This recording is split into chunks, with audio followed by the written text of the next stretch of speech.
100 Days 100 Types of Neck Designs episode 1.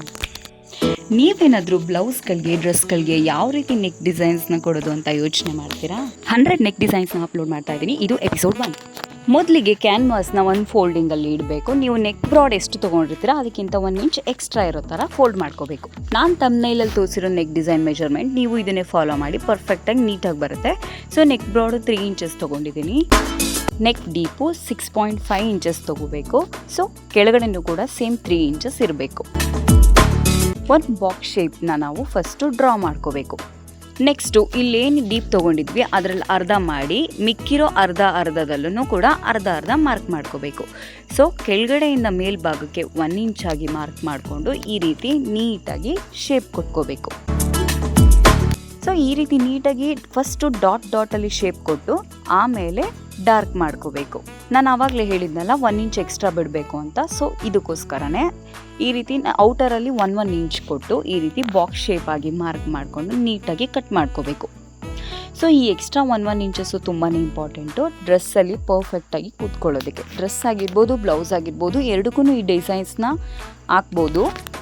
So ಇವಾಗ ಈ ರೀತಿ ನೀಟಾಗಿ ಏನು ಮಾರ್ಕ್ ಮಾಡಿದ್ವಿ ಆ ರೀತಿ ಡಿಸೈನ್ನ ಕಟ್ ಮಾಡಿಕೊಂಡು ಲೈನಿಂಗ್ ಬಟ್ಟೆ ಮೇಲೆ ಪೇಸ್ಟ್ ಮಾಡ್ಕೋಬೇಕು.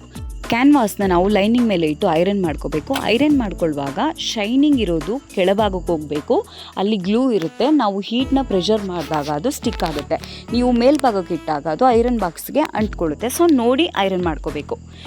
ನೋಡಿ ಈ ರೀತಿ ಪೇಸ್ಟ್ ಮಾಡಿ ಫೋಲ್ಡ್ ಮಾಡಿ ನೀಟಾಗಿ ಬಾಕ್ಸ್ ಶೇಪಲ್ಲಿ ಒಂದು ಸ್ಟಿಚ್ನ ಹಾಕೋಬೇಕು. ಔಟರಲ್ಲಿ ಸ್ಟಿಚ್ ಮಾಡೋದಕ್ಕೆ 1/2 ಇಂಚ್ ಎಕ್ಸ್ಟ್ರಾ ಮಾತ್ರ ಸಾಕು. 1 ಇಂಚಸ್ ಅಷ್ಟೆಲ್ಲ ಏನು ಬೇಡ, ನೆಸೆಸಿಟಿ ಇರೋದಿಲ್ಲ. ಸೊ ನೆಕ್ಸ್ಟು ಎಕ್ಸಸ್ ಏನಿರುತ್ತೆ ಅದನ್ನು ಮೇಲ್ಗಡೆ ಕಟ್ ಮಾಡಿಕೊಂಡು ಮಿಡಲಲ್ಲಿ ಮಾರ್ಕ್ ಮಾಡ್ಕೋಬೇಕು. ನೋಡಿ ನಾನು ಮಿಡಲ್ಗೆ ಒಂದು ಲೈನ್ ಹಾಕೋತಾ ಇದ್ದೀನಿ. ಸೊ ಮಿಡ್ ಪಾಯಿಂಟ್ ಆದಮೇಲೆ ಏನು ಶೋಲ್ಡರ್ ಇರುತ್ತೆ ಅದರಲ್ಲಿ ಮಿಡ್ ಪಾಯಿಂಟು ಅಗೇನು ಒಂದು ಕಟ್ ಮಾಡಿಕೊಂಡು ಮಾರ್ಕ್ ಮಾಡ್ಕೋಬೇಕು. ಬ್ಲೌಸ್ ಆಗಿರಲಿ ಡ್ರೆಸ್ ಆಗಿರಲಿ ಫಸ್ಟು ನೆಕ್ ಶೇಪ್ನ ಕಟ್ ಮಾಡೋದಕ್ಕಿಂತ ಮುಂಚೆ ನಾವು ಡೈರೆಕ್ಟು ಕ್ಯಾನ್ವಾಸ್ ಮೇಲೆ ಕಟ್ ಮಾಡಿ ಆಮೇಲೆ ಪೇಸ್ಟ್ ಮಾಡಬೇಕು. ಸೊ ಇವಾಗ ಔಟರಲ್ಲಿ ಈಗ ಕ್ಯಾನ್ವಾಸ್ ಮೇಲೆ ಸ್ಟಿಚ್ ಬರಬಾರ್ದು, ಕ್ಯಾನ್ವಾಸ್ ತುದಿಗೆ ಸ್ಟಿಚ್ ಬರಬೇಕು. ನೋಡಿ ನಾನು ವಿಡಿಯೋದಲ್ಲಿ ತೋರಿಸ್ತಾ ಇದ್ದೀನಲ್ಲ ಈ ರೀತಿ ನೀಟಾಗಿ ಕ್ಯಾನ್ವಾಸ್ ಔಟರಲ್ಲಿ ಸ್ಟಿಚ್ ಬರಬೇಕು. ಕ್ಯಾನ್ವಾಸ್ ಮೇಲೆ ಸ್ಟಿಚಿಂಗ್ ಬೀಳಬಾರ್ದು. ಫೋಲ್ಡ್ ಮಾಡುವಾಗ ಮಿಸ್ಟೇಕ್ ಆಗುತ್ತೆ. ಸೊ ಡಿಸೈನ್ಸ್ ನೀವು ಅಂದ್ಕೊಂಡಿರೋ ಥರ ಪರ್ಫೆಕ್ಟಾಗಿ ಬರೋದಿಲ್ಲ. ಇವಾಗ ನೀವೇನು ಸ್ಟಿಚ್ ಮಾಡಿದ್ದೀರಾ ಅದರಿಂದ ಹೊರಗಡೆಗೆ ಅರ್ಧ ಇಂಚ್ ಬಿಟ್ಟು ನೀಟಾಗಿ ಕಟ್ ಮಾಡ್ಕೋಬೇಕು. 1 ಇಂಚೆಲ್ಲ ಬಿಡೋದಕ್ಕೆ ಹೋಗಬೇಡಿ, ಅರ್ಧ ಇಂಚು ಸಾಕು.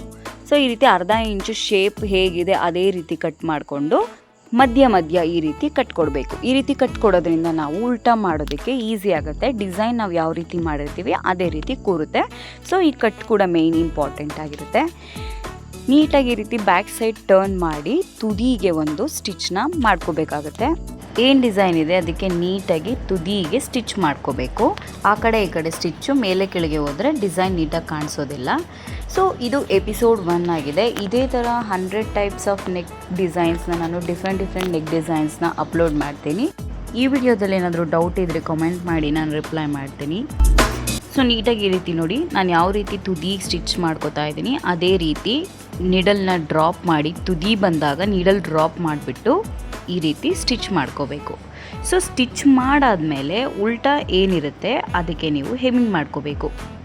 ಸೊ ಈ ನೆಕ್ ಡಿಸೈನ್ ಹೇಗಿತ್ತು ಅಂತ ನನಗೆ ಕಮೆಂಟಲ್ಲಿ ರಿಪ್ಲೈ ಮಾಡಿ. Thanks for watching.